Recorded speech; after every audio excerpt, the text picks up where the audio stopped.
You've recently returned from your Camino and you're basking in all those wonderful memories. A couple of the albergues where you stayed were exceptional, with loving hosts who were extraordinary in taking care of all the pilgrims' needs. So you ask, what would it be like to live on a Camino and operate an albergue? In this video, we're going to spend 24 hours at Casa Susi and experience just that.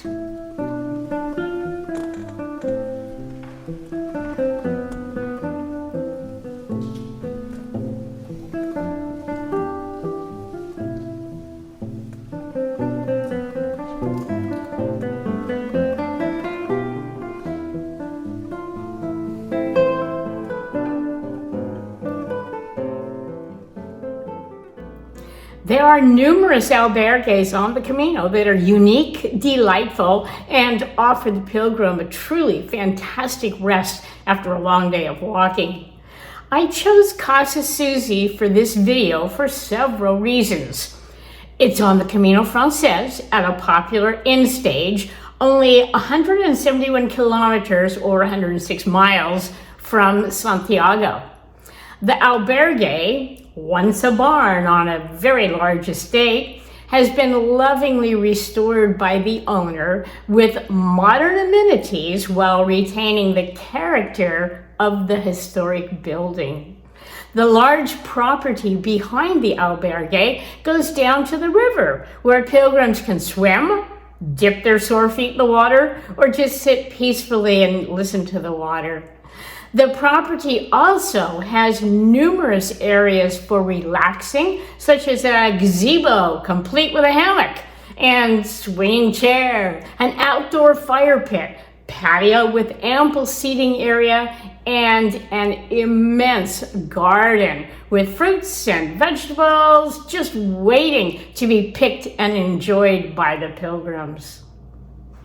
Let me now introduce you to your hostess and host of this paradise, Sue Stephenson, or Susi, and Fermin.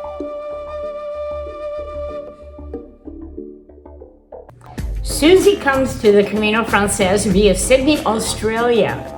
After experiencing the wonders of the Camino, she mused about becoming a part of the pilgrim infrastructure by opening an albergue.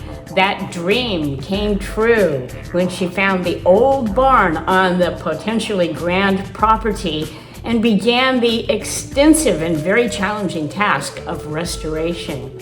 In 2017, Casa Susi opened the doors to pilgrims, introducing a truly unique experience for those who are in need of a rest, a good meal, and fellowship with like-minded pilgrims.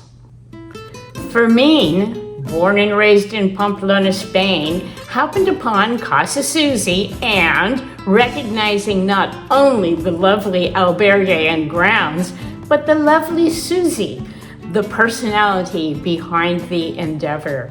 The two have teamed together to continue to bring an oasis for pilgrims on the Camino Frances. Now that you've met Susi and Fermin, let's pull out the map and see where Casa Susi is located.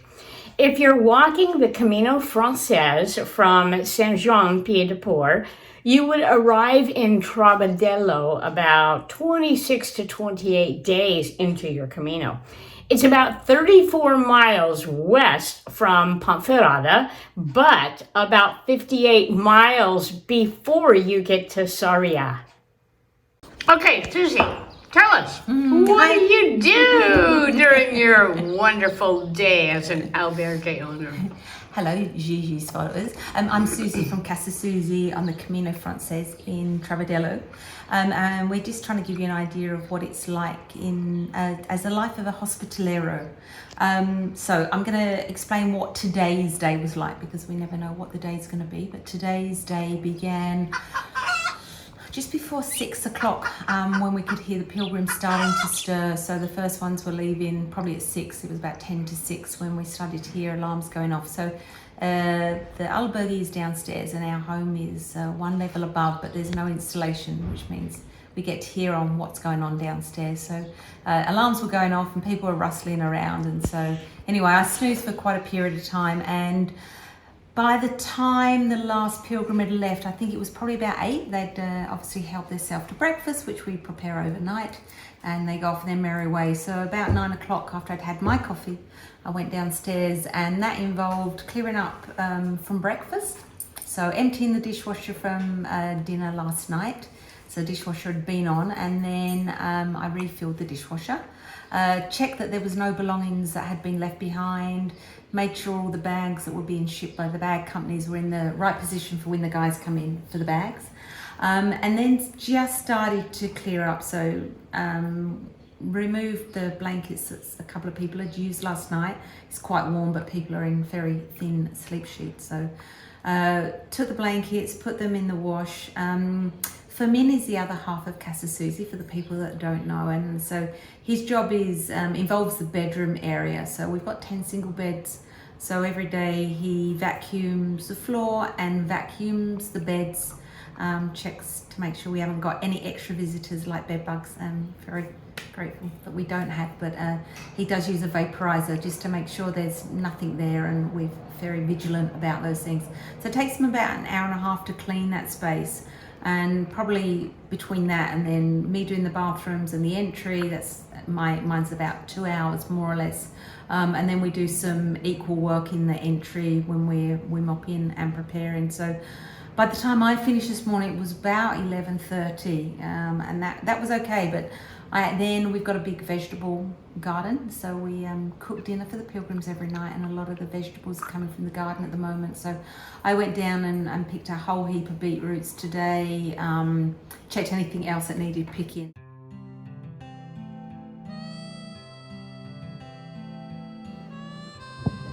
Good morning from the Casa Susi garden. Very impromptu for me today, but I came down to start picking things for the garden for tonight for dinner, and I think I'll be picking for the rest of the day, and I will be feeding people for the rest of the month.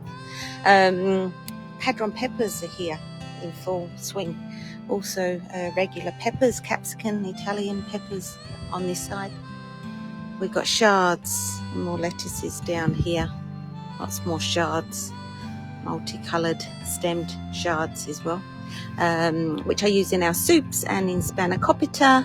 I substitute them mainly for spinach, really. We've got more beetroots coming through for our beetroot hummus.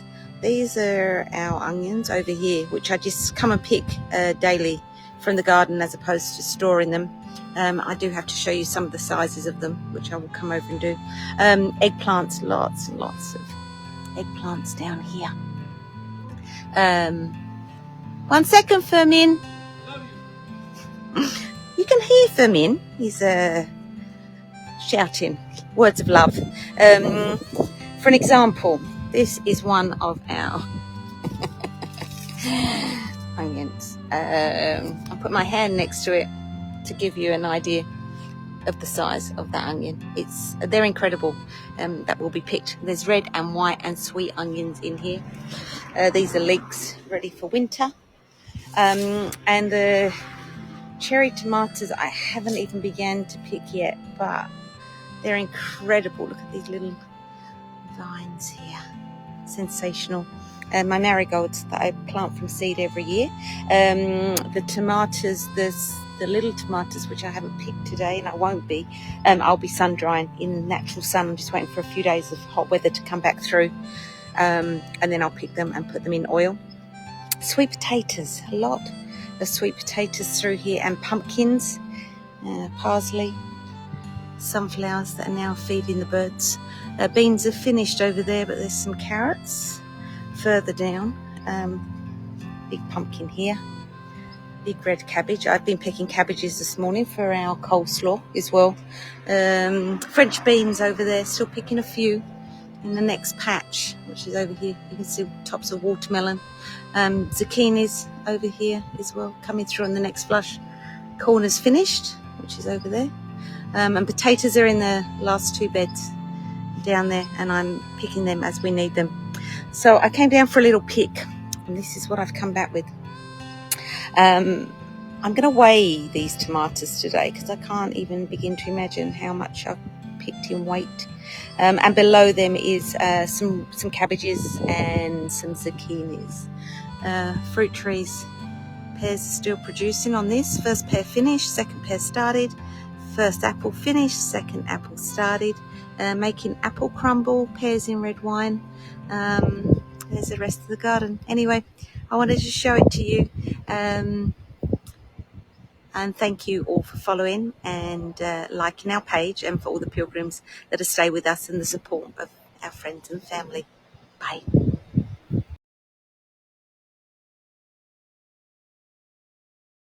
Opening time was at 1 o'clock, so I'd made some Moroccan mint tea, which is our welcome drink for the pilgrims. Before I knew it, 2 o'clock had come and gone, and the first 4 reservations of the day had arrived, and that was the reservations we had for today. After that, it was trying to prepare us some lunch, hang out the couple of lots of washing that I'd had to do in the meantime. Another pilgrim arrived to stay, so right now we've got 5 pilgrims, but we never know if another 5 are going to appear before the end of the day. At 5 o'clock I come into the kitchen and I start preparing to cook. So the ice cream, which was lemon verbena, is in the freezer. Hopefully it's going to be set. I roasted some beetroots earlier today as well, in between all of that, which will probably go in a beetroot tomato salad. I'm also going to make a Greek salad today, so I don't have a lot of cucumbers, but we still have some zucchinis. So I leave them as a substitute and marinate the zucchini, and we use that with the tomatoes, the onions from the garden, and feta for our salad. And the main is going to be a mushroom risotto tonight. Dinner is served at 7:30, so between 5 and 7:25 I need to have prepared all of the dinner so that I can go down at 7:30 and sit down and do an introduction with our pilgrims, and then we start to have dinner. So there's a lot going on between 5 and 7:30. So I'm going to get on with that now, but I wanted to tell you what happens. And once we have dinner, we get to enjoy the pilgrims during dinner. Then it's a matter of clearing up, and then we prep breakfast tonight, ready for them to have it in the morning when they get up incredibly early, before 6 o'clock, and they can have it. We don't have to get up and actually serve them breakfast. So I'm going to start cooking. Gigi's helping me because she's the culinary expert in the house today. Thank you, Susie. Okay.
Thank you, Susi and Fermin, for sharing with us your efforts in making the Camino a very special and memorable journey for so many pilgrims. It is truly a work of love, a 24/7 job, with the only reward being the gratitude of the pilgrims whose lives you touch. If you plan on walking that part of the Camino Frances, give them a call and reserve a bed. You will be treated to an experience that will eclipse all others on your Camino. With every video, I like to end with my husband and myself presenting a musical selection that I arranged for the horns. The theme of the music is always, in some way, connected to the theme of the video. The selection for this video is connected to Fermin. As a lover of music, his favorite genre is jazz. Often during the afternoon check-in time at Casa Susi, Fermin will have jazz music playing in the background. One of his favorite artists is Dave Brubeck, and favorite selection, Take 5. So, Fermin, here is Take 5, arranged for 4 French horns, just for you. Enjoy.